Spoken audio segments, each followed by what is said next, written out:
Hello my dear students, in this lecture we are going to learn optimum work in gas turbine.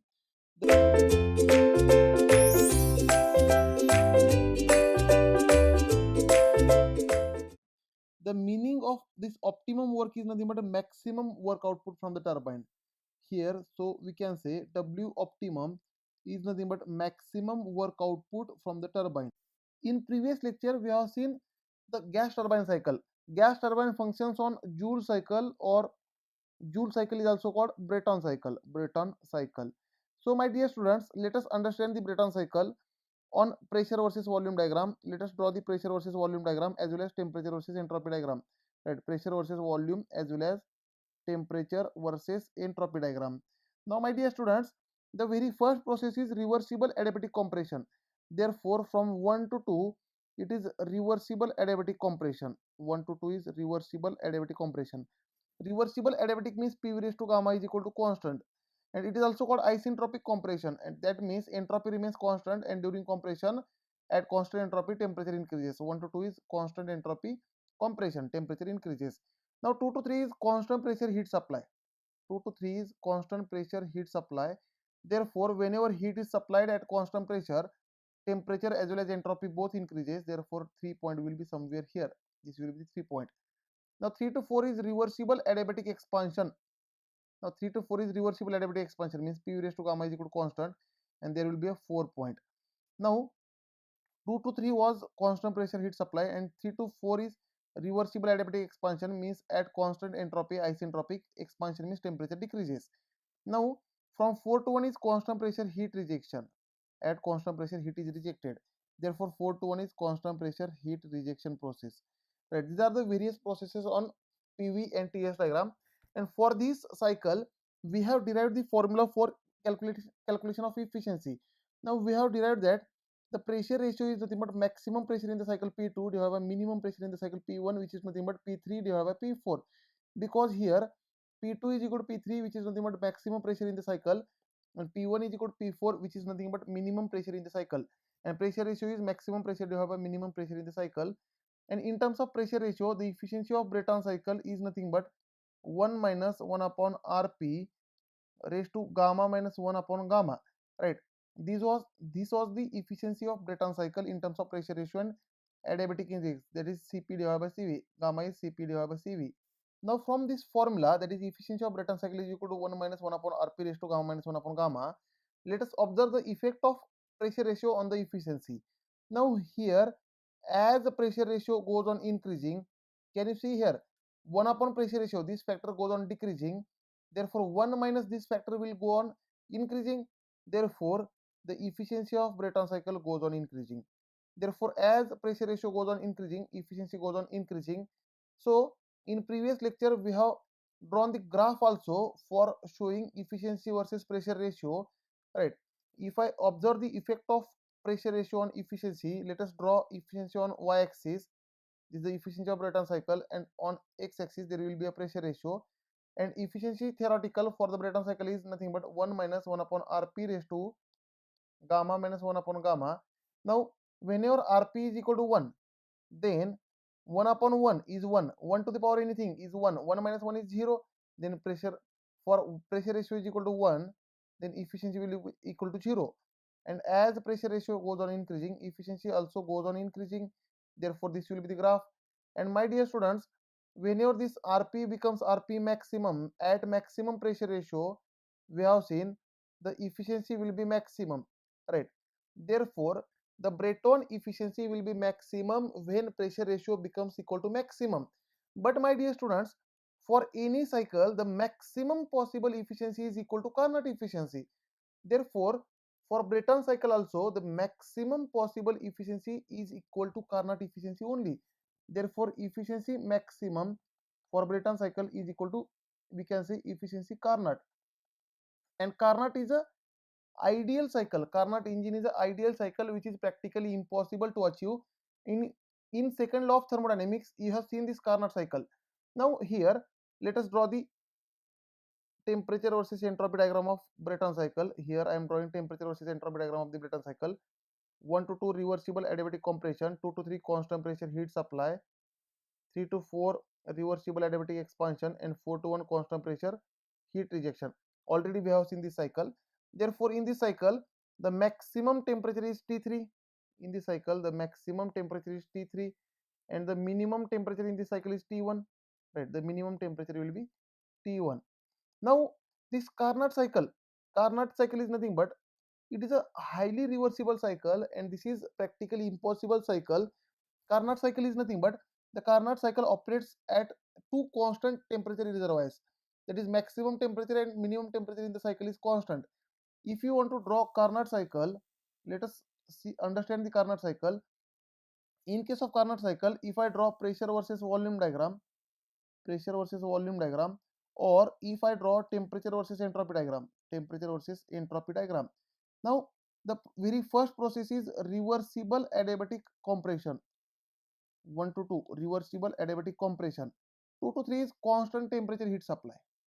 2 to 3 is constant temperature heat supply. 3 to 4 reversible adiabatic expansion. 3 to 4 is reversible adiabatic expansion. 4 to 1 is constant temperature heat rejection. Therefore, heat supply is at constant temperature, that is 2 to 3, and heat rejection is at constant temperature, that is 4 to 1. Now, 1 to 2 is reversible adiabatic compression. Therefore, it is isentropic compression. 1 to 2 at constant entropy there will be compression. 2 to 3 is constant temperature heat supply, that is maximum temperature. Maximum temperature is constant from 2 to 3. 3 to 4 is reversible adiabatic expansion. Entropy is constant from 3 to 4.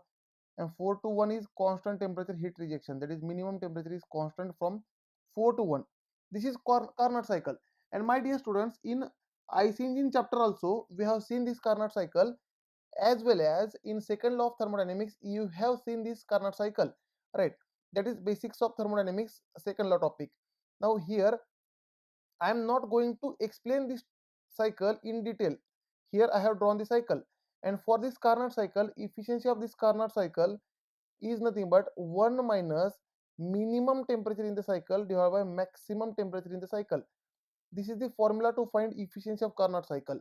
And my dear students, for any cycle, the maximum possible efficiency is equal to Carnot efficiency. Therefore, for Brayton cycle also, the maximum possible efficiency is equal to Carnot efficiency, and this maximum efficiency occurs at maximum pressure ratio. Now here, efficiency of Brayton cycle is nothing but 1 minus 1 upon Rp raised to gamma minus 1 upon gamma. Therefore, at Rp maximum, we can say at Rp maximum, this efficiency of Brayton maximum tends to efficiency of Carnot. So let us equate these two equations, efficiency of Carnot and efficiency of Brayton. Right. If I equate these two equations, now my dear students, let us equate these two equations. Here I am erasing everything. Already you have written the equations. Therefore, at Rp max, the efficiency maximum of Brayton is becomes equal to efficiency of Carnot. Therefore, we can say 1 minus 1 upon Rp maximum raised to gamma minus 1 upon gamma is equal to 1 minus minimum temperature in the cycle divided by maximum temperature in the cycle. Now, if you observe Brayton cycle, the minimum temperature is at T1 and maximum temperature is at T3. Therefore, it is equal to 1 minus T1 divided by T3. Right. Therefore, here this 1 minus term will get cancelled.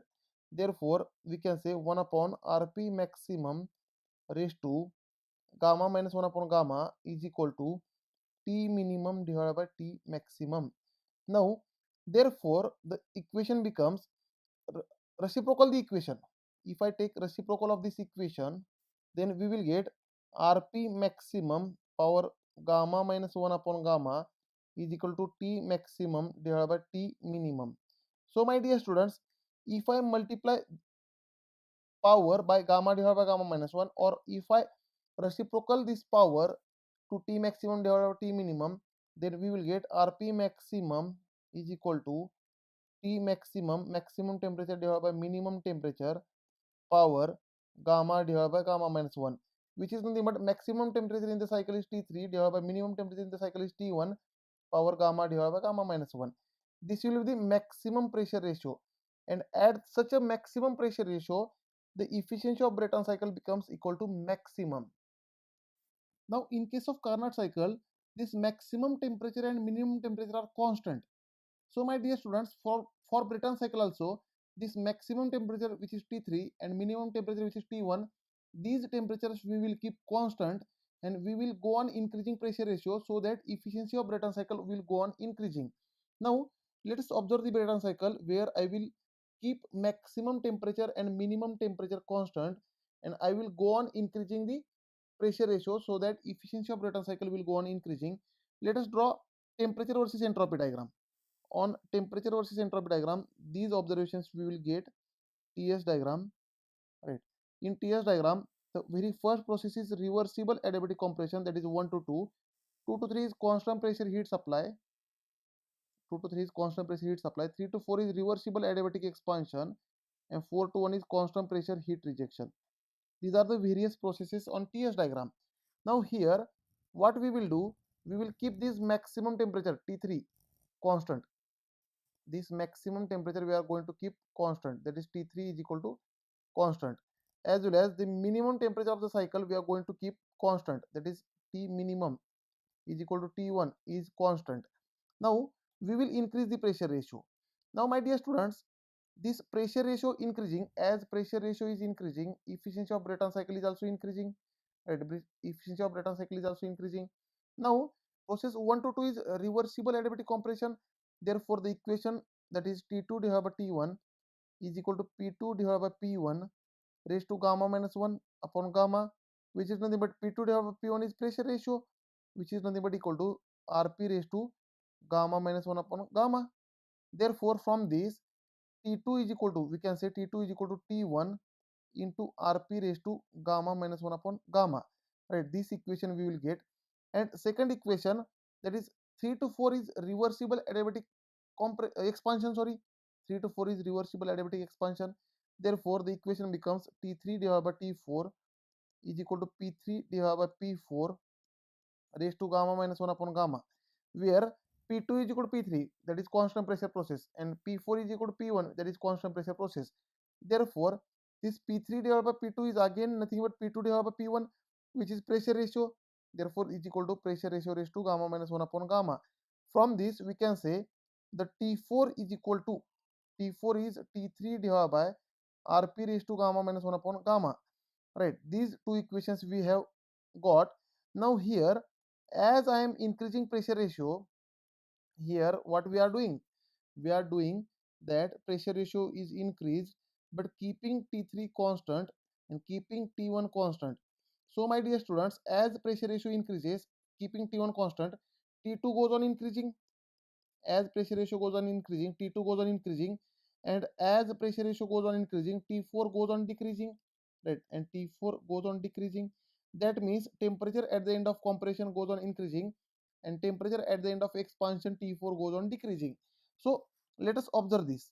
Let us observe these phenomena, because this is very important conclusion, my dear students. We are moving towards very important conclusion, right? Now, my dear students, and what is the area enclosed by the cycle? Area enclosed by the cycle is net work, right? Area of the cycle, we can say area of the cycle is W net, net work output, as well as it is equal to net heat output. That is first law of thermodynamics. Cyclic integral of work is nothing but W net is equal to cyclic integral of heat, which is nothing but heat net, Q net, right? Now here, as the pressure ratio is increasing, efficiency of cycle is increasing. But my dear students, with this increasing pressure ratio, temperature at the end of compression T2 is increasing, but temperature at the end of expansion, which is nothing but T4, is decreasing. So let us increase this T2. Therefore here we will get T2 dash, and then at corresponding to this we will get T3 dash, this 3 dash, right? Temperature is same, and corresponding to this we will get 4 dash, 4 dash. Again go on increasing the cycle pressure, that is pressure ratio, go on increasing the pressure ratio. Then we will go to the 2 double dash, we will go to the 2 double dash, then 3 double dash, 3 double dash, and from 3 double dash we will go to the 4 double dash. Now can you see here, as pressure ratio is increasing, temperature T2 is goes on increasing, and T4 goes on decreasing, right? And again if I go on increasing the pressure ratio, go on increasing the pressure ratio, then the one condition will come that this 2 triple dash will be at the same location where there will be a 3 triple dash, where there will be a 3 double dash, 3 triple dash, right? And my dear students, this 1 to 2 is compression and 3 to 4 is expansion. That means at such a very high pressure ratio, we can say 1 to 2 and 3 to 4, 1 to 2 and 3 to 4 are the same processes. See here, 2 double dash is equal to 3 triple dash, 2 triple dash is equal to 3 triple dash, and 1 is equal to 4 triple dash, right? Means at such a high pressure ratio, compression process and expansion process are on the same line. Means we can say work of compression is equal to work of turbine, that is work of expansion.